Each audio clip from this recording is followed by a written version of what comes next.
আজ 5ই আগস্ট 2025 বাংলাদেশ পালন করা হচ্ছে জুলাই গণ অভ্যুত্থান দিবস, যা স্বীকার করা হয় জুলাই মাস আপরাইজিং ডে নামে। 2024 সালের এই দিনে ছাত্র জনতার নেতৃত্বে বিসর্জন, কোটা সংস্কার আন্দোলন থেকে শুরু করে শোলাভাবে গন্দাবী সরকারের পতনে পরিণত হয়। অবশেষে প্রধানমন্ত্রী শেখ হাসিনা পদত্যাগ করেন এবং দেশে একটি স্বৈরাচারী শাসন ব্যবস্থা থেকে মুক্ত হয়। এই দিনে সরকার ঘোষণামূলকভাবে সকল সরকারি ও বেসরকারি অফিস, ব্যাংক, শিক্ষা প্রতিষ্ঠান বন্ধ রাখে এবং একটি সাধারণ ছুটি হিসেবে ধরা হয়।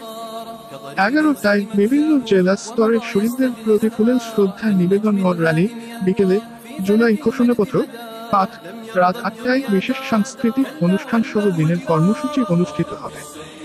দীর্ঘ 15 বছরের স্বৈরাচারী শাসনের পতনে এক যুগান্তকারী গণ আন্দোলন। দিনটি 5 আগস্ট সরকারি ছুটিসহ জাতীয়ভাবে পালনীয় দিন। পরবর্তীতে বার্ষিক দিবস হিসেবে ধারাবাহিকভাবে পালন করবে দেশ। আজকের দিনটি মূলত দেশের ইতিহাসে একটি নতুন সূচনার দিন, যেখানে গণতন্ত্র ও ন্যায় বিচারের জন্য লড়েছিল সাধারণ মানুষ, বিশেষ করে ছাত্র জনতা।